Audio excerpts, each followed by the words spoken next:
Well, ladies and gentlemen, never let it be said that I don't read my comment section because I read them a lot. And one of the individuals I'm asked to interview a lot is Neil De Beer. Hello, Neil. Thank you for joining on the show. You're going to keep my comment section very happy for once. We've got to listen to the people, Byron. So, what a privilege. Love your show. And thank you for all the people that support us. And I look forward to dealing some more interesting sound bites with you, as always.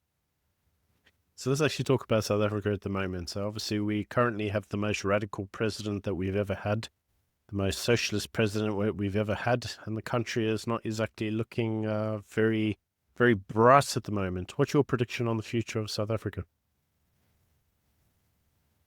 You know, Byron, there's two South Africas at the moment. There's the dirty, dark, horrendous, lootable, criminal, idiotic South Africa that sits there and just goes with the flow, except for a couple of people that gets up and says, "Excuse me, are you blind?" We are in a South Africa that breaks down, has not democratized, has not understood the plan, even if it was written down. A South Africa that's given up hope. A South Africa that is battered, abused, and that is starting to take something that should not be normal, which is murder and mayhem, and starting to make it part of their daily bread. That's the one South Africa. But then there's the other South Africa, Byron. The country of hope. The Rainbow Nation. The country that defeated probably one of the greatest challenges for a normal society to defeat. A country that has got people that are born today that have hope of a better South Africa. A country that is undisputed world champions in sport on a global platform, that produces champions, that produces intellectuals, that produces people of talent. And finally, a country that is ready to rise up again. I say again, from the ashes. But there's one thing that this country needs, and that is unity.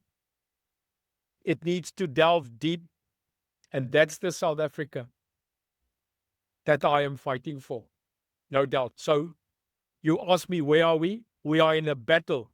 You know, it's the story of the young Apache Indian boy that sits at the fire with his grandfather.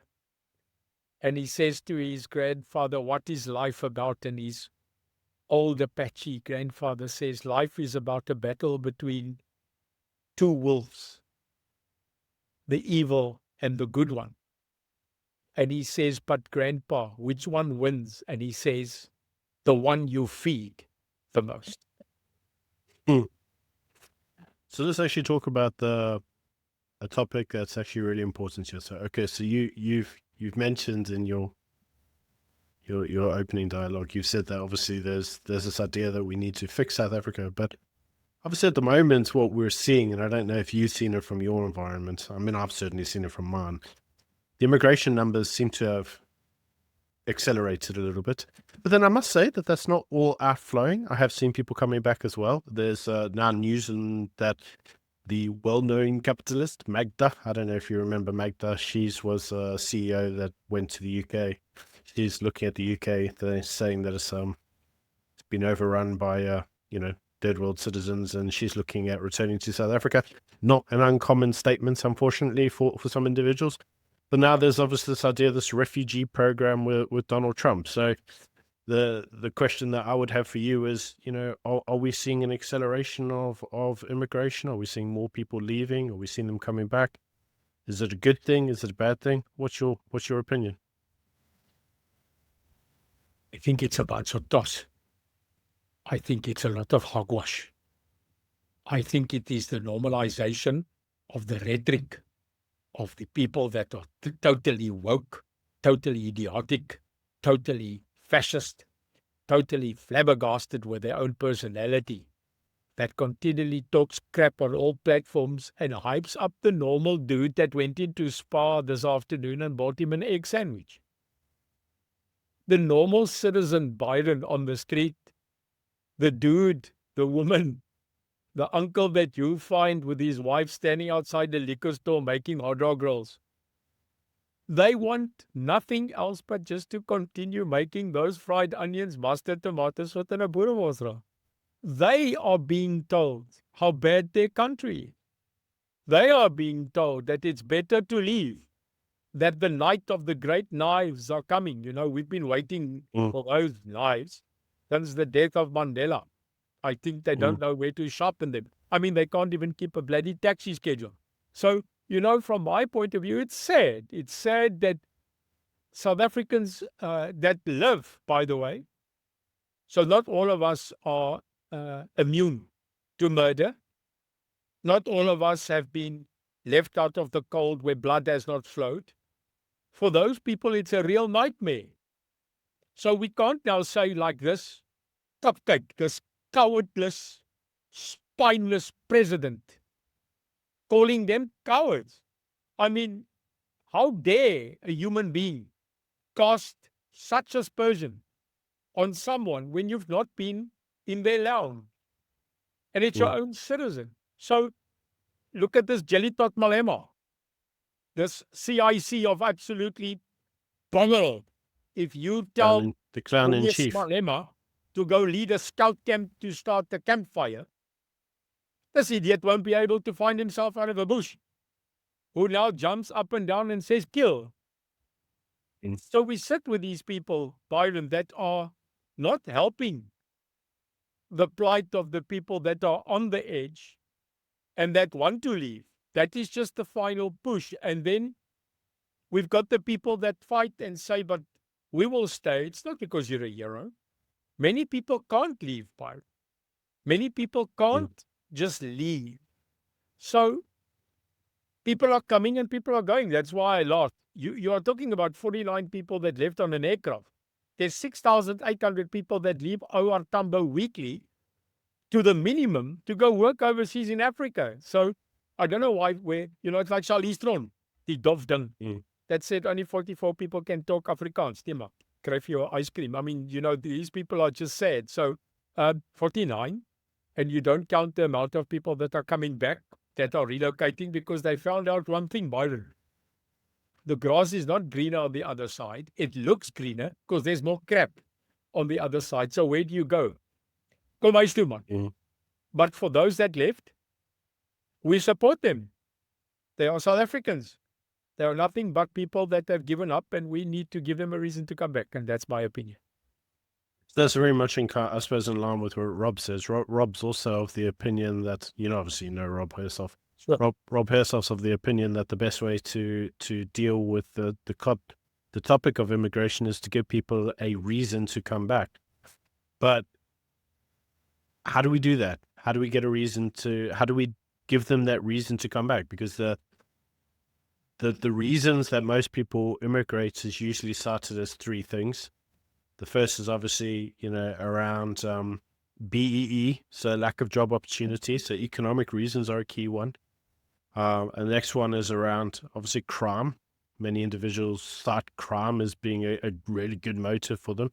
And a third reason is, as you very rightly said, this theory of the Knights of the Knives, which, having had family experiences firsthand, I know exactly what they're scared of getting, but saying that you're 100% correct, and they've been fearing this since, I'm going to say 92, even before Mandela got elected. So it's been something that's happened for a long time, and it's people fear it every so often. When Mandela left office, they feared it. There was a big wave then. When Mandela died, there was a big wave then. When Jacob Zuma was there, and we've had lots of this. It's like it's not unusual.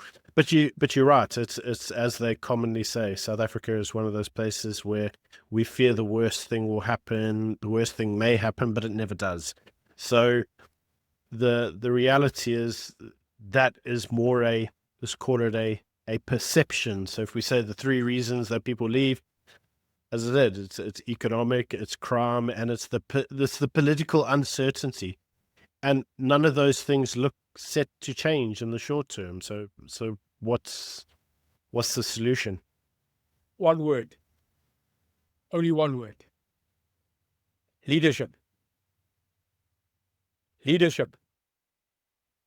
You know, you look at the leadership that we've got today,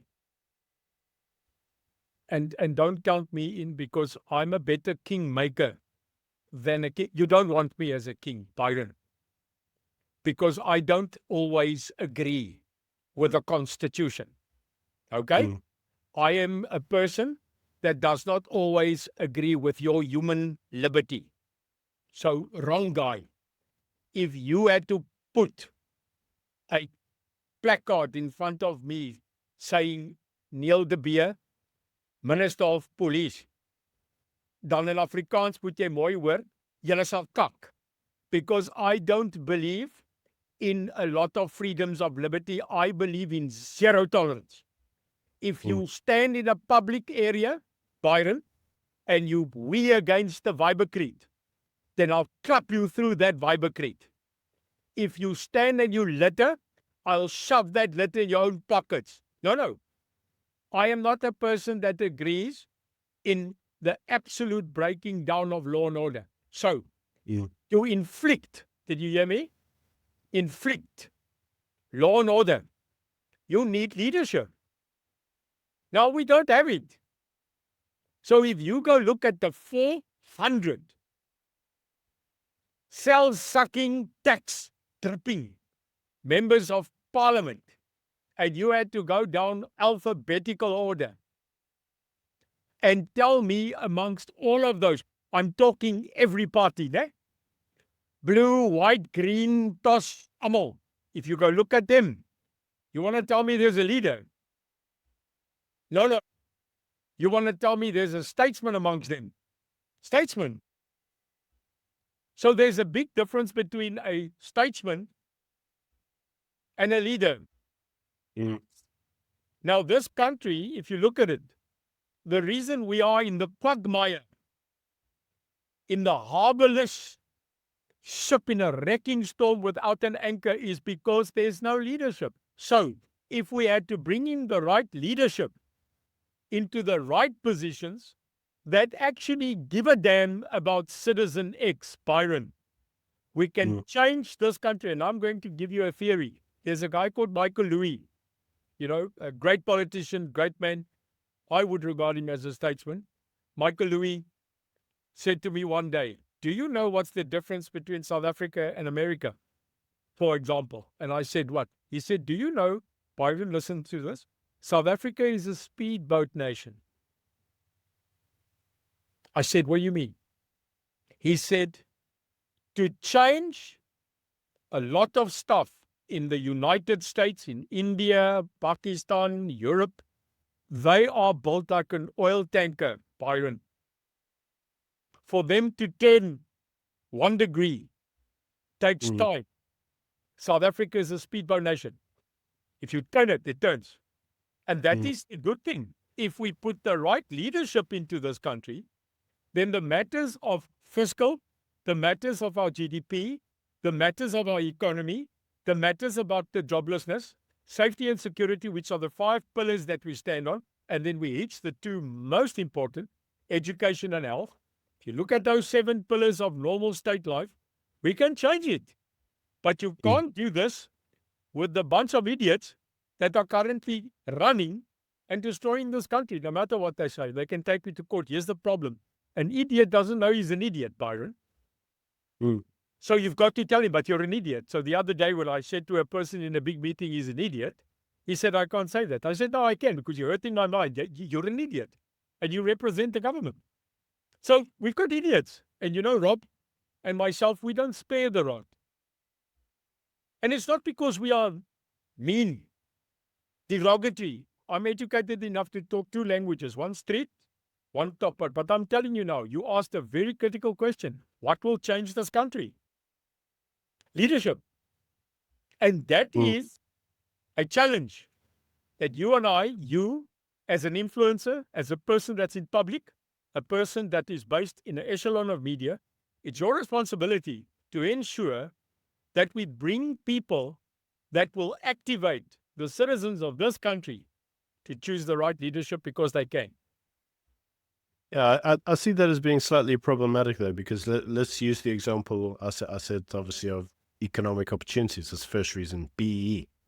There's a real lack of appetite to change BEE because the state has become so embedded with the concept of BEE that actually to change it or strip it out the state now almost seems unfathomable to so many individuals.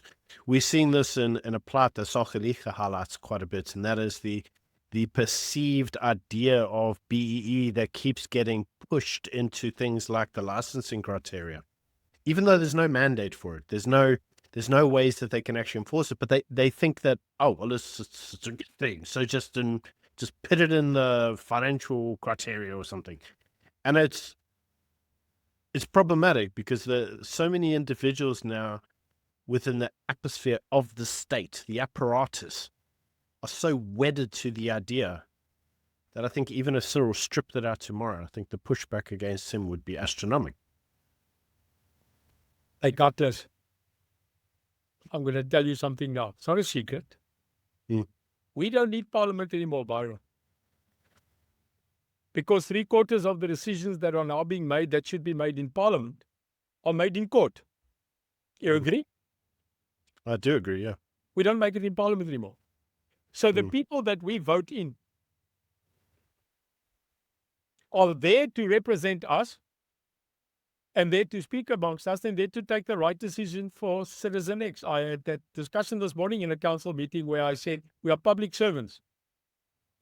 We're not public bosses. We are being paid with public money so that we could fight for the public, right? That's the theory. That's the That's the idea behind democracy, that's yeah. the view. And I'm a bit of a dreamer. I wouldn't have fought in the struggle, but let me get to the point, because it's interesting what you ask. Cyril might not want to make that change. The ANC might not want to make that change. The AFF definitely doesn't want to make that change, and MK is fighting to keep that change, right? That's the conclave of the RET, whatever you want to call it. And then you get, can I call it the opposing parties that, like it or not, they've chosen the middle ground. May I call them moderates? You have the DA and you've got the Patriotic Alliance and you've got the Freedom Front. The PA's approach to BE is very wishy-washy. I mean, obviously, I like the PA. I know Gates, and he's like, I've spent a lot of time with the party, but will they get rid of it? I don't know. John himself, even in the DA, the approach of it's very hard to tell. One minute they're like, we'll take it to court, we'll get it rubbed out, and then the next minute John's saying we need to be in the farming sector. So I don't know. Well, because what has happened to us, Byron, we have not become a free political society anymore. We've become a populist society. And I'd like to address that now, if I may. Because the last election, a year ago, changed the future of politics of this country. And we can't deny that. So let me go back to your statement and your question of, can we change the country? Now, I tweeted on X for the twats yesterday, where I went on a full offensive against the national dialogue, full offensive on Twitter. And I did a snap poll for 12 hours. Now, I know polls are polls, but I did it. I got in 12 hours, we had just over the 6,000 people that participated as a snap, and 98% rejected the national dialogue. Okay, so to me, that's a tester, but 98% of 6,000 people, that's not a bad indicator. Because I said you're going to spend 700 million, Byron, on trying to find out what's wrong with the country, but the person calling the national dialogue is the problem of this country. So people now say to me, but Neil, what are you going to do about it? I'll tell you. So I went on Twitter for X for Twats, and I challenged the DA. I challenged the Freedom Front. the Patriotic Alliance, and the whole cabal, I challenged them and said, is one of you going to get up and get an interdict or a court order against this government spending $750 billion for nothing? They don't have the guts. They don't have the guts. So that's our problem. We have a gutless leadership society, and those that are not gutless, those that talk a good talk when they know that the doors are shut, you give the dog cuck all the time, and then you find out there's a gap in the wind. So they all talk out of platforms and rah, rah, rah, but when the president walks in, you need someone to say the hell with it. And the problem that we've got is, take him to court. I still have, I know you might not agree, but we can explore it. I still have a little bit of hope for the judiciary. There's been a couple of issues where the judiciary has come out against the normal grain. So what I say is, take BEE, Byron, take it to the Constitutional Court. Take it to court. So many people have been very loath to do that because we've obviously seen some judgments come out of the Supreme Court that have meant some individuals are a little bit worried that if they take it all the way to the upper court, that it would actually almost sanction the state becoming more aggressive in the policies. So we've also seen the reverse. So, one of them was obviously around the mining rights that were deemed to be custodial, which is where we first started hearing this idea of the custodianship of the state. And obviously that idea was something that then started to become more prevalent when it came through to the expropriation conversations, because then they were like, well, we're not expropriating land, we're putting it in the custodianship of the state. That's the same thing. And, there's been other individuals saying that they're worried that if they take BE to court and it's deemed to be legitimate means underneath the Constitution, because there is obviously the restitution clause in the Constitution, that they're worried that it will become more prevalent. So, where we've also seen, or the other concern that some parties have, is that, like we saw with the procurement frameworks, where the government was told that they shouldn't be using BE as a proxy for procurements, and then all they did is they recreated an entirely brand new act and said, oh, well, this act is different. So, and they continue to do it. So I can see why some people may be jettisoned to do it, but if somebody were to do it, what's your view? Do you think the Constitutional Court would uphold the rights, or tell the government that they're getting a little bit too nuts? It's easy for me. The law is the law. The reason why the apex court of this country was brought out of the Constitution is not to sit there and look good. The reason we have a constitutional court, in layman's terms, is to test existing law. Now, some of it we win, some of it we don't. One of the ones that I totally disagree is that they didn't even give the chance for certain organizations to take the song, Kill the Boer, Kill the Farmer, to the Constitutional Court. Yeah, I told them that there was zero prospects. Yes, but I mean, I don't know. Do you know what the lotto number is for tomorrow? So you never know. Did you ever think in your lifetime that you would see the ANC at 40 in your lifetime? Because people said it's not possible. They ZANU-PF. They will cook. They will hook. They will never surrender the majority. Well, then, not because they wanted to, but because a little bit of democracy came to the front. They're at 40, sir. Now, to make sure that in a national convention of the NGU,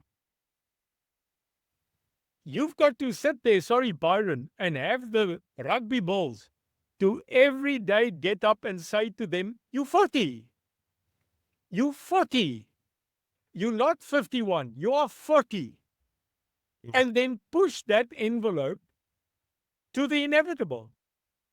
Now, what is the inevitable? The inevitable is that this country is at a trajectory, not upwards, Byron. It's Yeah. spiraling down. Now, as a person that comes out of the security cluster, that spent most of my adult life in intelligence, let me quickly tell you, 9/11 changed the world intelligence and security services. Did you know that? It changed. It changed our Definitely. methodology. And you know what Definitely. was the first thing we had to change? Do you know what it was? Mm. What was it? The ultimate threat I can make against you, Byron, is to say I'm going to take your life. So we used to be trained in hostage negotiation, in matters of life and death, terrorism, that we do escalation of threat. Mm. Surrender. Please come out. If you don't come out, we're coming in. If we're coming in, we are going to take you. And then if you don't come out now, we're going to take your life. That was the trained international escalation of threat. But what do you do when the guy inside has already decided he's dead, Byron? He wants to die, yeah. The martyr. So you've got to change the tactic. You know what we did? Mm. You secrets now, eh? You know what we then did? We then decided that if you are in the house and you are going to die, then we bring your mother. We go fetch your mom. Mm. We go fetch your dad. Now you have to Because kill that others. kind of, that changes the scenario, doesn't it? Sounds cruel, sounds, no. It's the use of escalated force to bring down justice. So what you are saying or asking is, just because there's the possibility of a threat of instability, a threat of the world and the country exploding and not, we are already dead. We are already going down, and we are seeing that we don't even have a 1% economic growth per year. We don't have, I'm telling you now, it's not 40% joblessness, Byron. Surely you agree. It's I much do more. agree. It's much more. I completely agree. The crime Completely. stats we are getting, it's not the truth, Byron. So you I know that. agree. So I do. what's the question? Are we going to wait? Are we going to sit on our ass until it totally implodes and your ShopRite has got no food, but your home, your flat, becomes ShopRite, becomes Durban, where we lost control of this country for 48 hours? We have a choice to make. Now, obviously, I think by now you know my character. I'm the one that will say fight. I am the one that says take him to court. And if the Supreme Court says no, the appellate court says no, and the Constitutional Court says no, then what you tell the ANC is, we're not dumb. We don't have grass for brains. In 1997, you signed a document, ANC. You signed it, and I've seen it. Now, that little document in 1997 that you signed, you haven't unsigned it. In actual fact, you bloody used it 2 years ago. So by using that document that you signed, you have agreed that that document's principles, jurisdiction, and lawfulness is in place. What document am I referring to? It is the document where South Africa is a co-signature following the principles of the ICJ and the ICC. So they can't leave it because they just used it against Israel. Well, Kalikil, Yaku, Johan, Stephen, Sipel, they deny us in the Constitutional Court. Then take them to the ICC. And then we'll put our case there, Byron, because we're allowed to. And we can then tell them, tell us if this is right or wrong. And they've got to, unfortunately, as a country, they have to abide by it.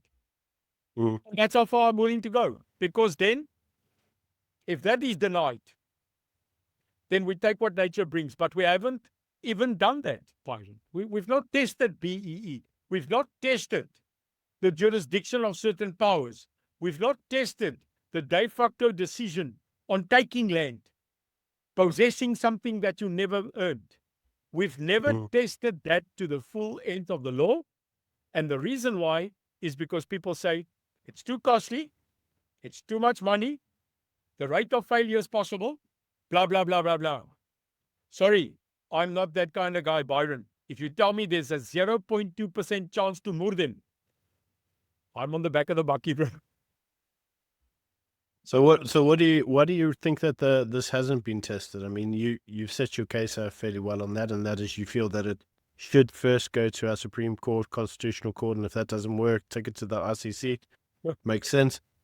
Why do you think no one's done it then? Because I'll tell you why. Some secrets. We stuffed up the Constitution. We were in such a hurry to get freedom and to document freedom, we forgot to fill in some gaps. So can I tell you how shocking the gaps are in the Constitution? Mm. One of the most hotly debated discussions at the moment is Section 235. Am I correct?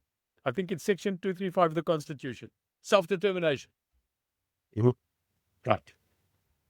You know what they This did? is just for the audience's notice. This is a section that Orania likes to use because it basically says that a people should be allowed the rights to self-determine, and obviously they say that that applies to spheres such as Orania. Well, Byron, they're not basically saying it. The law says so. Mm. Well, I know it because I was there. Mm. Pre-94 when we debated this. Mm. So it's not basics. But what did they do wrong? And you go test this. Please, I would like opinion because there's a lot of people that are now going to comment. Trust me. And 3/4 are not lawyers, but I love it. Feel like cock. Luister van my Byron. Imagine writing a law. Imagine writing a law saying that Byron can get a chocolate ice cream. Okay? It says what the ice cream looks like. It says how the ice cream tastes like. It says where you can get the ice cream. And then it doesn't tell you how to get physical, the ice cream in your hand.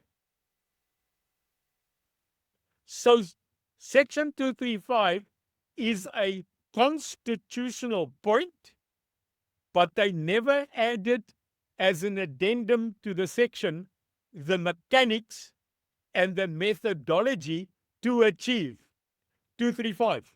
I don't know if you know it. Mm. So what that basically means is it doesn't explain how one gets to the point of being self-determining. So is it through a riot? Is it through government assent? Is it through an application? Is it through an online application? I don't know. So the Yes. current system refers to that someone, a constituted member of the National Assembly, in other words, a party that is represented in the National Assembly, has to bring a motion and a document of declaration of that 235 to be initiated, and they have to put it onto the table. Now, your question is as much as mine. Your frown, except yours is still well covered. Mine is clear. Why has no one done it? Yeah, For there's a example, suggestion. how's the Freedom Front Plus, who's one of the people that promote unequivocally Orania. the right of self-determination, the right of existence of a small town called Urania, why have they not gone and put it in? I suppose that their position will be that it's fear that if they do that and the National Assembly votes it down, that that would destroy the rights. I suppose I'm just playing devil's advocate. Well, I don't know. but you know, in the past 12 minutes, you've said a word, Byron, 5 times. You've used a word. Now, as a person that has had training as an intelligence officer with a background of the KGB, I was trained not to listen to what a guy says. I was trained to listen to what you're not saying. I also have 9 points on your face to understand when you are talking the truth And when you are lying, when you are being creative, or when you are being factual, I need 3 minutes. I've done so. So here's a word you have used 5 times now. You use the word fear. Fear. Fear. It's a real word. And that word has now become the basics of normal society. We fear the government. We fear COVID. We fear oppression. We fear our language. We fear the law. We fear. That is not a democracy. That is not a country I want to live in. Because the country that I fought for as an MK operative, yes, as a person that got up and said what is going on is wrong, we have to change civil society. As you know, I was there. I didn't just Facebook. I picked up a Kalashnikov. And now I sit back 30 years and I look and I go, my God, what have I done? So it is public knowledge that I've said that what we did and what we fought for, Byron, is not what we've got today. We failed. I failed. But here I am, 56, and I'm back in the fight. Because you cannot just sit and go, made a mistake. You've got to fix it. And if myself and people like you, because you're also not a person, that keeps his mouth shut, you also are fighting in your own way. Rob Hershoff, many others, Dr. Franz, almal van hulle. We are putting our lives on the line. Because as you know, more and more, they are causing fear. They bring out a new intelligence bill. They curb freedom of speech. They're starting to threaten you about treason. What kind of country does that sound like? Well, I'll tell you. It sounds like Iran, doesn't it? It sounds like Northern Korea. I'm not saying ANC's on this is the record that they narrative. like. ANC's on record saying they like the central command structures in North Korea. Yeah, sure. And it's the same president that said that he totally in public rejects what Julius Malema says. And then the other day he says, you know, Julius Malema's home is actually the ANC. Ach man, jy's moer toe. So, you know what? Again, just me, because I don't care. I really don't understand the word fear. No, wrong guy. I'm not scared of dying. I'm not scared of anybody. I fear God and none other. So, do to me what you want. But I'm going to continually say that we need a free, democratic, liberated system that we fought for, where black and white. Stop using the word black and white. I am not fighting BEE because of the word black. I mean, surely there's one thing you won't put on my tombstone, Byron, and that is, here lies a racist. Well, the ANC would. The ANC would.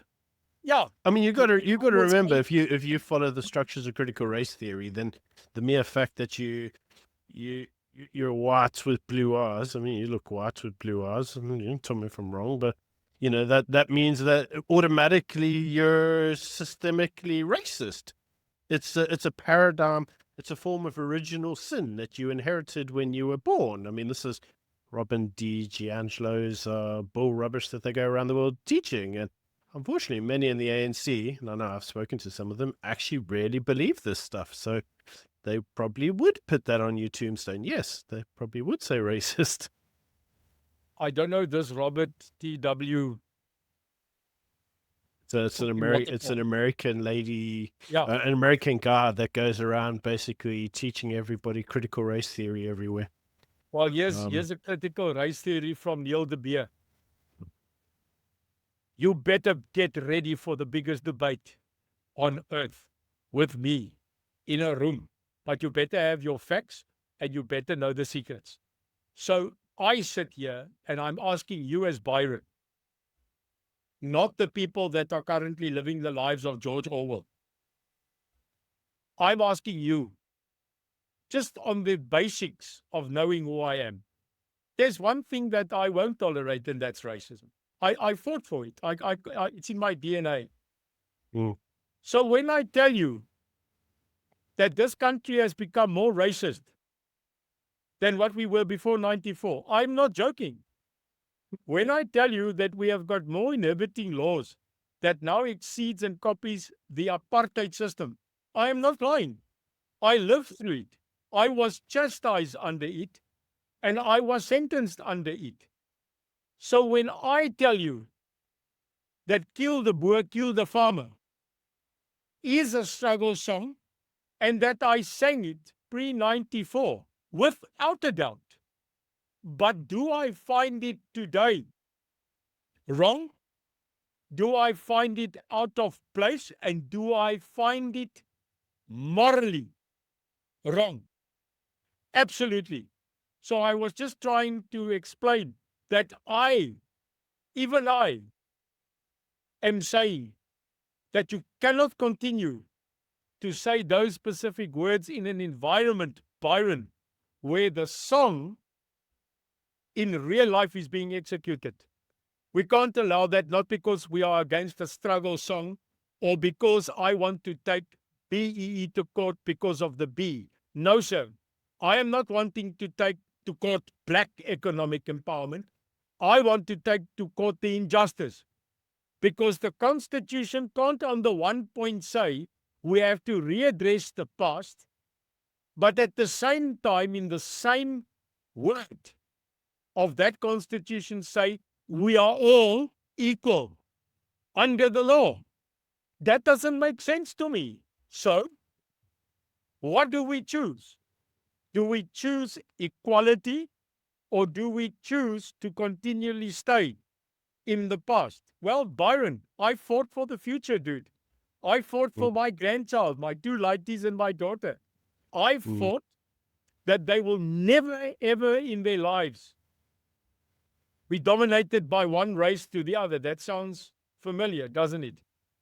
Well, it's the acceptance speech of Nelson Mandela when he became president, when he said, never, Never, never again. and never. He said it. Now, Cyril, die tosser, Cyril milked on the same cow. Cyril comes from that era, sir. Cyril was supposed to be the personification of the Mandela ideology. Cyril was trusted. So I don't know, Byron, am I living in Kukulala land? Is this not the same Cyril who has now totally, publicly, ethically, morally divorced himself from never, ever? According to Cyril, as you will recall, when he came back from the States, they asked him whether or not he felt that whites were equal in the States. And he said, well, whites are African. He said, but BE needed to remain there because of the redress clauses underneath the Constitution, and that according to the questions put forward by the Freedom Front Plus at the time, he said that the racial classifications from the apartheid era needed to remain in place so that the redress principle of the Constitution could be put into effect. So yes, on one, I still made a video on this. On one degree, you're all African. There's no white, black, or colored. In another respect, there is all white, black, and colored, because we need to approach redress. So yes, the two principles do conflict, and yes, it does appear very much that in many instances a white individual is not afforded the same economic opportunities in the state that a black individual would. So a really good example of this would be, let's say you're born in 2000, and today that makes you, what, 25. So in today's environment, as a 25-year-old born in the year 2000, if you were black, you are allowed to own a business 100%, but if you're a white, you're not. That's de facto the rules, because you'd have to give a certain percentage away because of BE points. And they'll say, well, it's because you were born into some form of privilege, which again is actually Robin DiAngelo's idea of this whole systematic racism, system of repression that you inherited, this original sin. So Yes, they very much do believe this stuff. And so in that environment, if you say, well, a kid born in 2000 and two kids born in the year 2000, one's allowed to own a business 100% with state backing, the other's not allowed to own it. They have to have private equity, which they found from somewhere, even though private equity is now subject to BE conditions as well. And you're not allowed to own 100%. So that is economic limitation. That's limiting that person's ability within the state because of perceived racial injustices that occurred before they were even born. In fact, the perceived racial injustices were meant to have stopped at the end of apartheid or the founding of the Constitution, which occurred way before that person was born. But the reality is that they would be discriminated on now for something that they have no control over. It's very, but we're told that that person is not limited or constrained at all, you know. So apparently it's all perfectly fine, nothing to see here. You want to slaughter the cow but still drain the milk. Scientifically, biologically, it's not possible. When the cow dies, the milk stops. You can't have both. So, Byron, not a trick question because this is your show and I'm happy to be on it, but I want to ask you a question. Have you been to Germany? I can't hear you. Sorry, we're losing each other. Sorry about that. I said, Okay. yes, I have. You've been to Berlin? I've been to Berlin, I've been You've been to to the Nazi Munich, Museum? and I've been to Bavaria. You've been to the Nazi Museum? I have, yes. You walked the wall? I've walked the wall. I've When seen the you other walk- side of it too. I've been to Vladimir Shim as well, so I've seen that When side you of walked things as through well. Berlin, like I did you see a constant reminder of the Nazi flag? No, because they Did you see pulled the great flag down. speeches outlawed. and people playing sound bites about warning you about the past? Did you see that? And So I go there on a political case study. And I walk through Berlin, and it was just so happens to be one of my greatest icons and mentors. It was his 60th birthday. So he brought us there. And I had 4 days that I could wander the streets of Berlin. And as I'm walking through the Nazi Museum, because they've allocated just this area, I read on a wall graffiti. Now, as you probably saw in Berlin, everywhere is graffiti. You know, it's like allowed. They graffiti. And just across the Nazi Museum, on a wall, there is someone that spray painted in graffiti a paragraph in German. Was ich habe das Deutsch gelernt habe in der Schule, so ich verstehe das. And what it says on the wall is, once du nicht Veränderung bringst, Veränderung kommt nicht. wow. Outside the Nazi Museum in Berlin, it's written so simply. And I took a photo. And what it means is if you don't bring change, change will not come. Germany dealt with the Holocaust, dealt with World War II by shutting up, by keeping quiet, by rebuilding their country without asking for loans.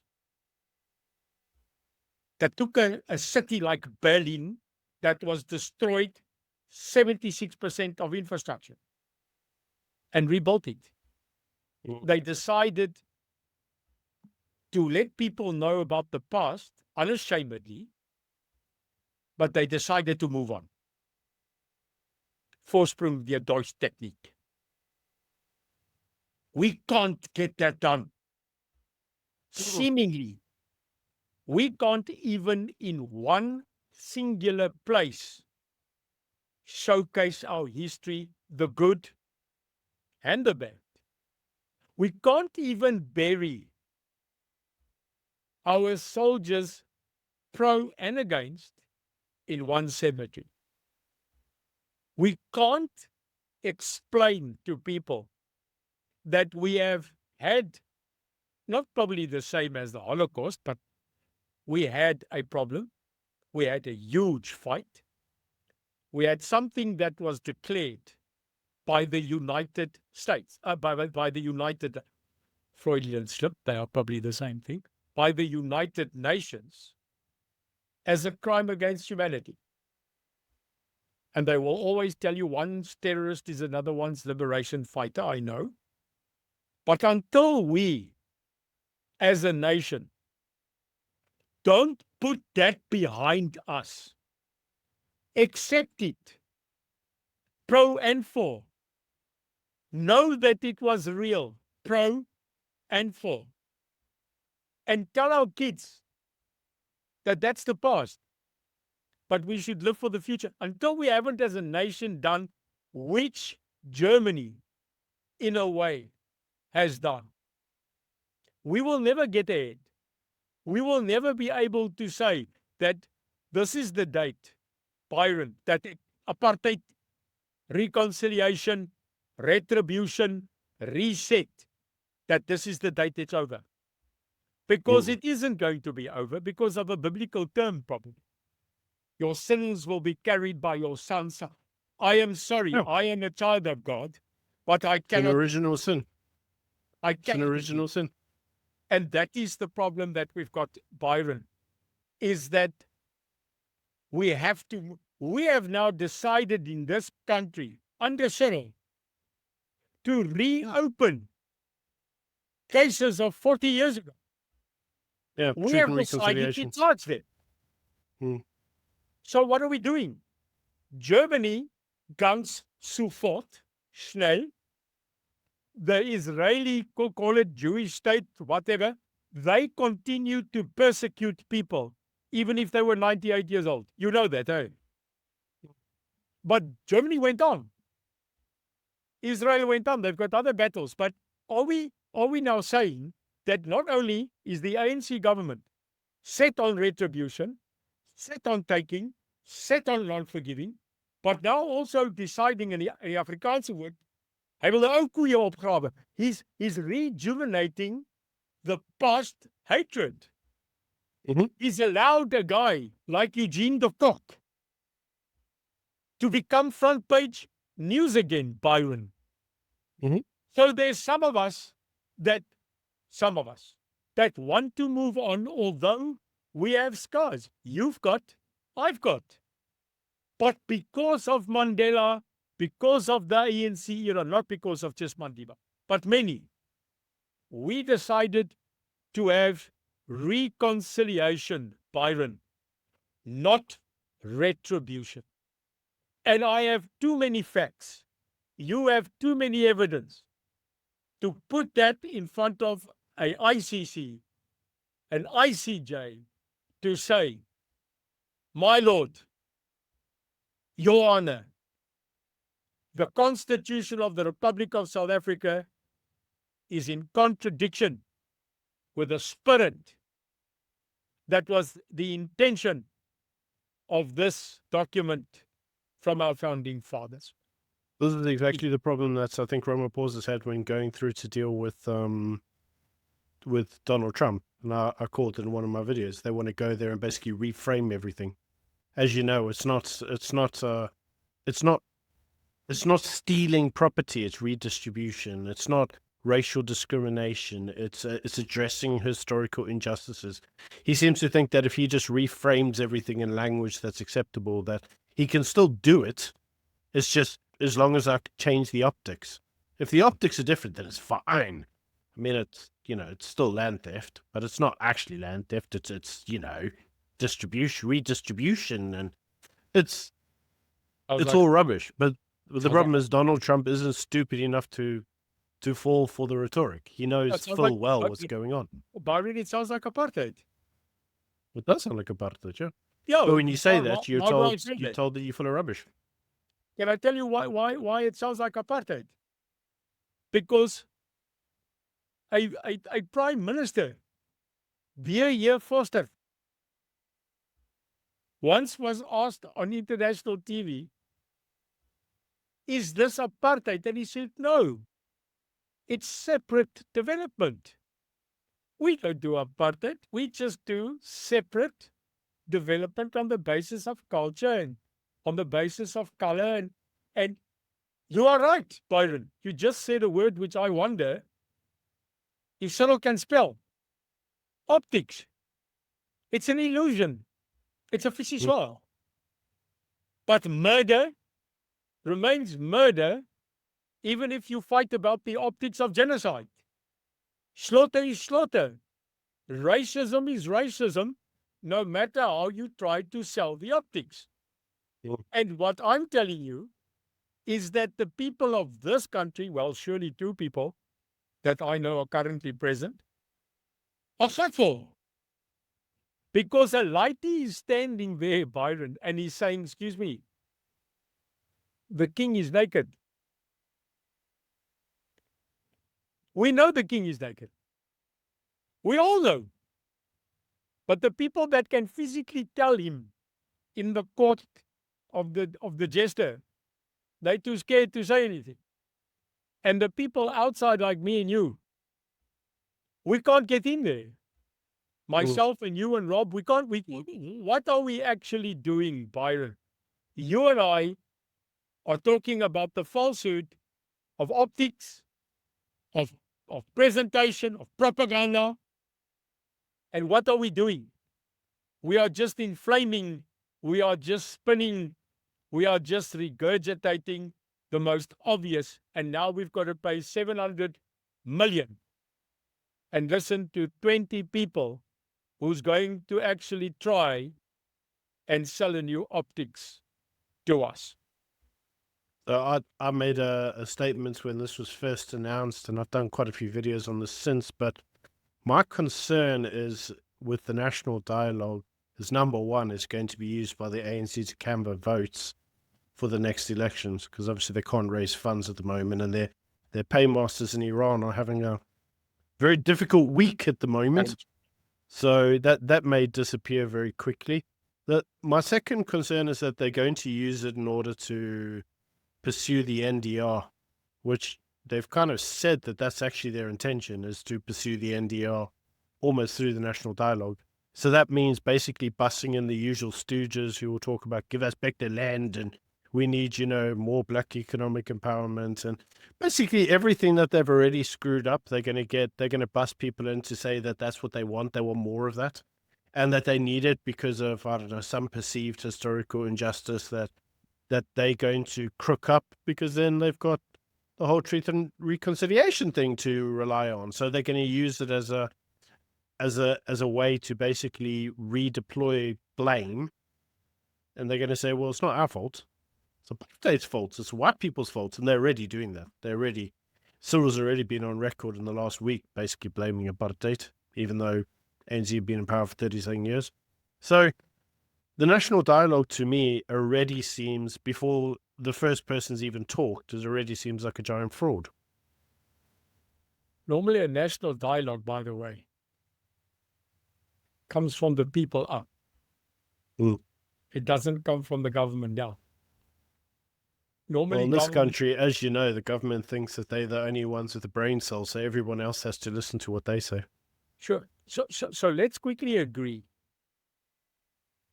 We know it's stuffed. We know it's buggered. We know the reality. You and I talk about what is the future, because we all know the country is buggered on every level. But are there certain people that are still willing to kick and scream? Yeah, we're doing it right now. So what do we tell the people, the viewership, the listeners? What do we tell them? Do we keep on regurgitating the current, or do we bring solutions to the table? The problem is, if you've got bugger all solutions, you have to come up with something that makes bugger all seems sensible. Mm. So when someone said to me, Neil, what do you think we achieved in Donald's office? I said, we achieved one thing, and that is to tell the world that it's not just white people that are being slaughtered in South Africa, it's everybody. And because it's Oprah, everybody's getting one. They told them it's black and white and colored and First Nation and Khoi and Afrika. Ons word almal gemoor. You said that to the president as a solution. Oh, but President, it's not just the whites that are being killed. It's everybody. Are you mad? So that was their solution. And then some other guy that is a person that has never probably in his life slept cold, willingly, gets up and says he sleeps with open doors and Graaf Renet, says that we need more drones. Drones. As a security expert globally of more than 32 years, a drone doesn't arrest anybody. A drone doesn't prevent crime, it records crime. But if you gave Neil de Beer access to a drone, it would not be a drone with a camera. It would be a drone that has another capability. That's why, Byron, I don't think I should be in government, because I've got a couple of strategic plans that are quite dark and evil in the back of my head, how to deal with a farm murderer, with a murderer in any place. Ek sal jou opblaas laat jy kakko wat. And that is where we've got to start drawing the line. We are not willing to put race to a crime. We are not willing to put race to a crime, Byron. We are willing to put crime to crime. Yes or no? Fact.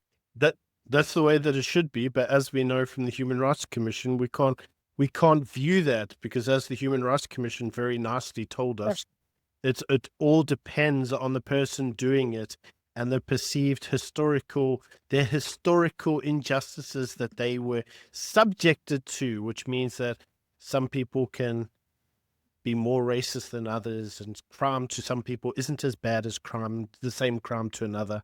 But that's you have to look at the optics. That's right. That's optics. But I will tell the SHRC, which I've dealt with, and on many times, can I tell you, I've not had a bad interaction with the SHRC from my side. Okay, I've been under their stick, and I've been under support, so I put it there. But I opened your discussion by saying I'm a kind of a person that comes from a background where that subject would not be in my priority one debate. You pull a gun, Byron, let's go back to the law, which we are very fearful of these days. And we can be, because we're not too sure. But let's go back to, remember I told you, live a bit in euphoria. Let's be positive a little bit. Let's go to the world we would like to have.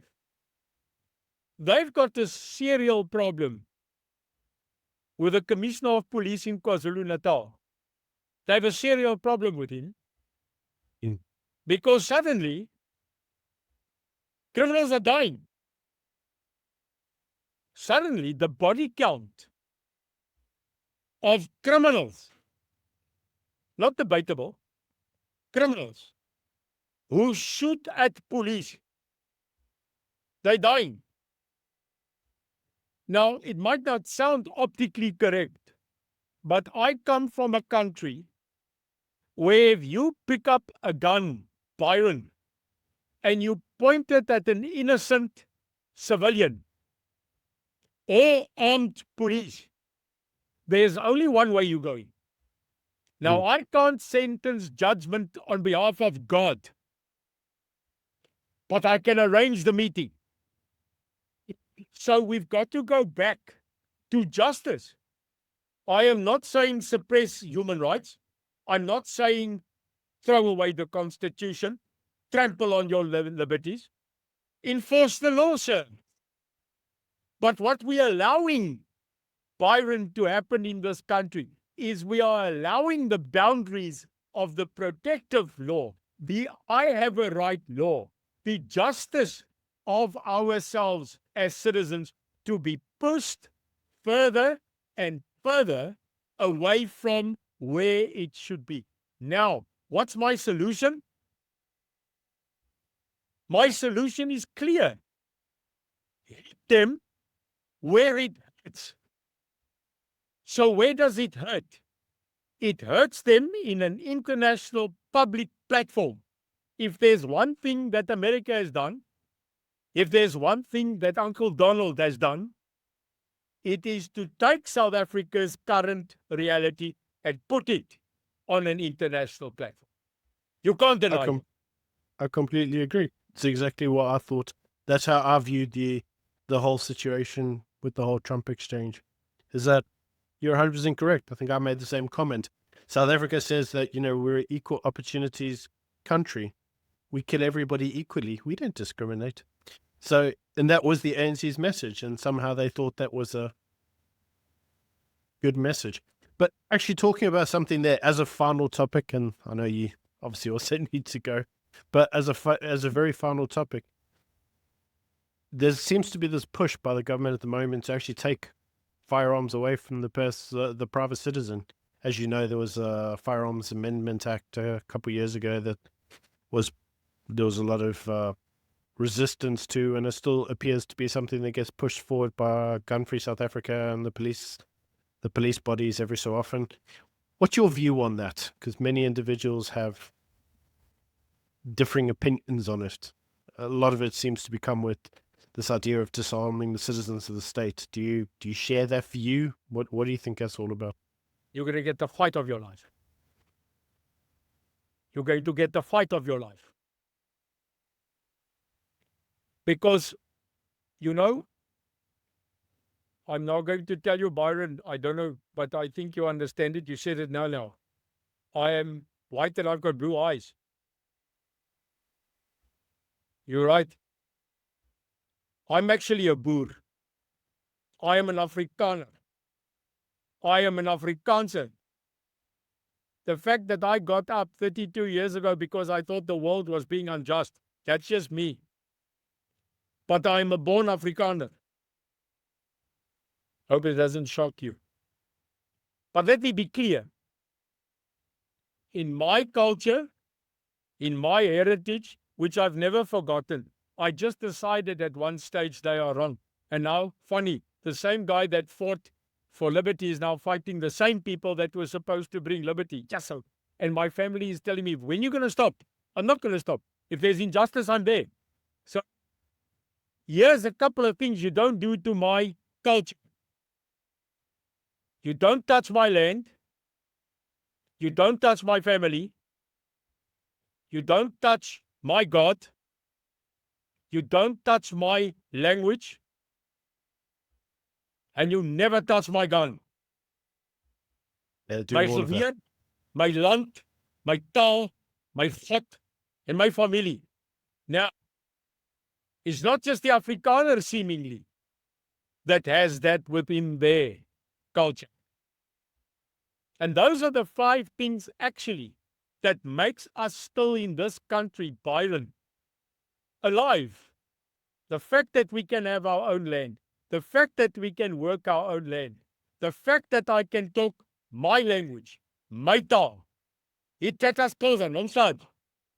I can have my own culture, my own God, even if it's throwing off bones, is your right. And the fact that I can arm myself against those people in this country that are obviously trying to disarm me so that they can kill me. Those are the principles which Neil de Beer, I'm willing to fight for. I am willing to die for. Again, sounds familiar, doesn't it? Nelson Mandela, at the sentencing of himself, knowingly he could get the death sentence, made that speech and ended by saying that these are the principles that he has. And if necessary, he's willing to die for. I am being viciously attacked by cancer, Byron. It is an unforgiving illness. It is one that I've decided to put a face to it and talk publicly, so that the people that are fighting this absolute dreaded illness can get some spirit. That if you've got cancer, it doesn't mean you're dead. But irrespective of that, look at me talking to you. Ek het gees, man. I've got spirit. Byron, how old are you now, if I may ask? I'm 56. Are you closer to 40 than to 30? I'm past 40. Now, you and I have a responsibility. And that responsibility is to the next. And that's why I'm hanging on. That's why I am in the fight. Is not because I can do change anymore. But you and I, irrevocably, can inspire, like you do. You inspire through the channel of battle that you've chosen. And that's my hope. That's my prayer. And that is my dream. And with that, I really do thank you for your time. I know that you've taken quite a lot out of your day, and in terms of your treatment, I really do hope it goes well. I know we spoke about it before we came on air, but I really do pray for you, and I really hope that you manage to beat it. And the next time I see your face should be in person, at least face to face, so that I can actually say hello for you in person. And for the rest of the country, God bless you. No matter what God you pray to, South Africa is worth it. And I know we will get there, Byron. I know it. Thank you so much. Cheers.